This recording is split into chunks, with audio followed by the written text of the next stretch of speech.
Hello and welcome to this episode of T-Tech. On today's episode, we're going to discuss what the internet is. Now, by the end of this, you're going to have a good idea of the basic components and how they work together to give us the internet. So right now, we most likely envision the internet kind of like a cloud. You hear that term a lot. And we call it that because we don't necessarily know what's going on inside there. We basically know we have a computer. It's connected to the internet. We send information, and information comes back. So right now, we type something like google.com in our web browser, and then a few seconds later, the google.com web page comes back, or whatever website you happen to be accessing.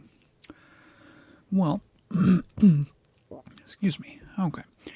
The pieces of this, there's three main pieces that make all of this work. You have the clients, the network, and servers. So the clients here are all those devices that you're sitting at with things like web browsers, Netflix, email clients. Thunderbird is something you'd be using on a client.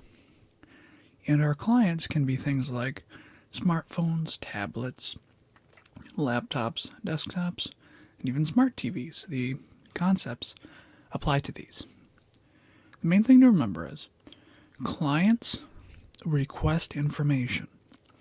They request information, and those requests are bundled up into packets.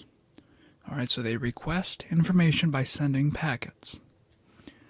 Now, the request has rules that tell it how to work.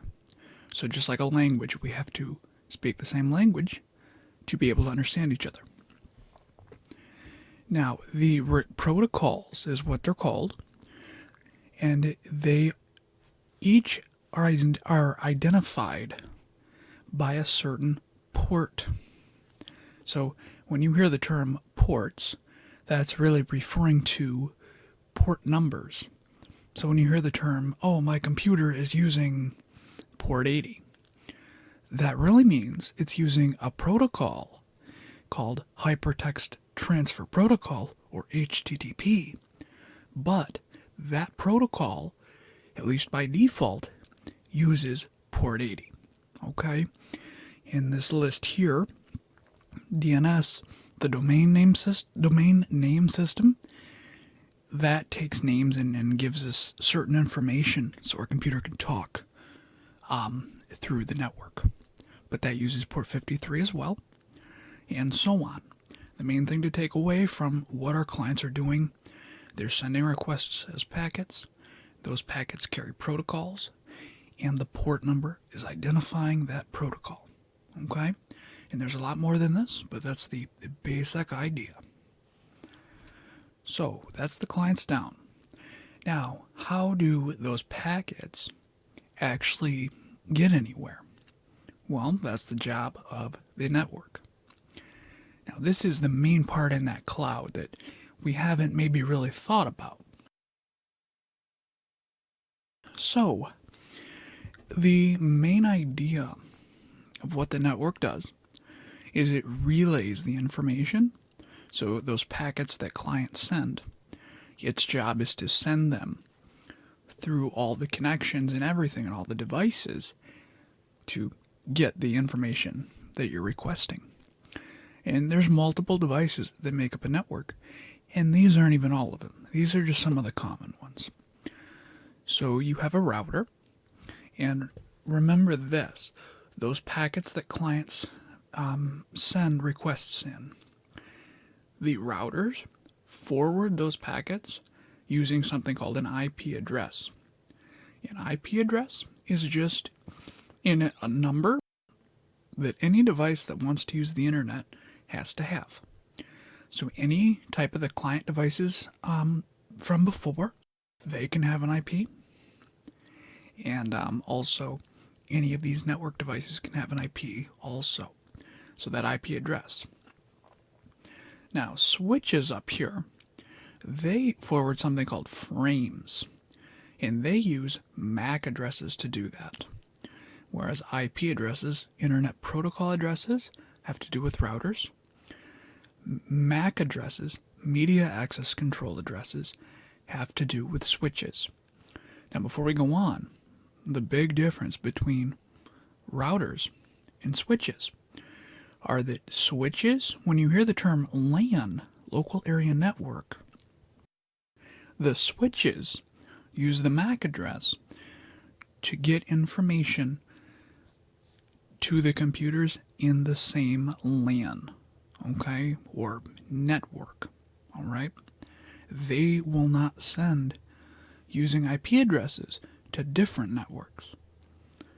The difference between a switch and a router, with the router now, the router has multiple ports on there, usually Ethernet ports, and Ethernet is just the protocol that all these devices can use. But those ports on a router are usually connected between two or more networks, and that's why the router can forward the packets between them. So when we want to go to another network, the router is used. But when we want to talk to a device on our same network, a switch is used. All right, so now, firewalls. Now, we know there's IP addresses in packets. There's port numbers, and we just learned about media access control addresses and protocols. Well, the protocols, things like HTTP, HTTPS, and there is the thing with this is protocol means different things in the whole the whole operation of how this works. But for now, I'm referring to it to mean HTTP, HTTPS, things like that. But anyway, the firewall uses values, like all those things, to block the packets. So it stops them from entering or exiting. So an example of this is something like your router would stop packets from the internet coming in to your network. It can filter those or block them. Now, the last device is something called access points. And access points just allow those devices to move around, and they can still send packets. It uses radio waves to allow you to send the information. Now, that's the main kind of a thing with the network. But what I need you to understand is your Wi-Fi routers are actually all four of these things. When you have a Netgear or Linksys or Belkin Wi-Fi router, those devices actually implement all of these technologies all in one little box. So they do all these things. And there's a lot more to all of this, but this is the basic idea and what the devices in the network do. So that's the network. Again, the main thing to remember is it's the way packets are moved around, okay? It's the way that clients can get the information further through the internet. So the last part is servers. Well, remember back, clients send requests as packets. Well, the whole job of a server is they respond to requests by sending packets back with a response in them. So the type of response the server will send does depend on the protocol. So, for instance, web servers would speak something like HTTP or HTTPS, whereas something like email servers, they have protocols like SMTP, SMTPS, IMAP, POP3S, things like that. But remember, just because it's a server, the protocols are still identified by a port number, and that's how, number one, the client knows what language it should speak, and the server knows which language it should speak in and respond in as well. The last thing here is remember the difference between when you see the S on the end of some of those protocols, HTTPS or SMTPS, that means the protocol utilizes something called encryption.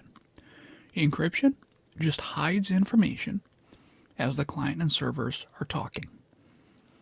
So only the client and that particular server know what is being said. The network in the middle is only forwarding packets. They don't know anything about what is in them. So the last type is domain name servers, and those use the domain name system, and that's how we had the IP addresses, because now we can put it a little bit connect it a little more together. The domain name system takes things like google.com, that's called a domain name, and your client, before it can send packets to Google, sends a request to a DNS server. That DNS server resolves the domain name in a small table that has the IP addresses in there.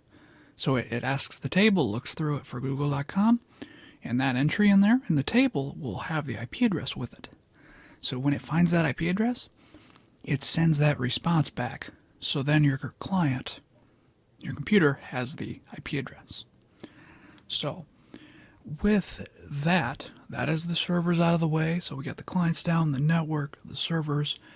We have a better idea of the picture of this. Now, instead of looking like the cloud and we're sending and receiving and we have a computer and we just type google.com and have a response, now we understand hopefully that we have our computer, that's our client, and it wants to send requests as packets. So it goes up there, and we know our switch is doing its job with the MAC addresses in frames. And then the switch can send it to the router, and our router can use the IP addresses to send it to another router. And when you see this type of drawing, that actually usually refers to a WAN connection, or wide area network connection. So another important thing you'll see on like most Wi-Fi routers is the terms LAN and WAN. Now LAN, of course, is that local area network, LAN, and WAN is wide area network, the WAN. But that just means that this is a WAN connection. You could take just this line away and you can have DSL internet, cable internet, satellite, fiber. There's different options. Even your cell phones have things like 3G, 4G, and now 5G. So the different devices are still all using these same protocols though. And but anyway, the router will use the IP addresses and send them there. And particularly, it uses the destination IP address, so where that packet is destined to. And then when it gets here, the server, everything else will happen as before. The server gets the request, and then as long as it speaks the protocol, it sends a response in that protocol's language back down to the computer. And then, in reality, all that goes on behind the scenes to create this effect. It's just, we send information and we get it back. So, also, one last thing. You have to realize as well, this is just a representation of a small part of the internet. But the internet is made up of many networks, okay? You have small networks, medium networks, large ones. You have ISPs, those are internet service providers, and all those networks come together and speak those protocols and allow all of this to happen seamlessly. So with that, I hope that helped. I hope it wasn't too confusing. And I'd like to thank you for viewing. And as always, it's Tyler with T-Tech. And have a very nice day.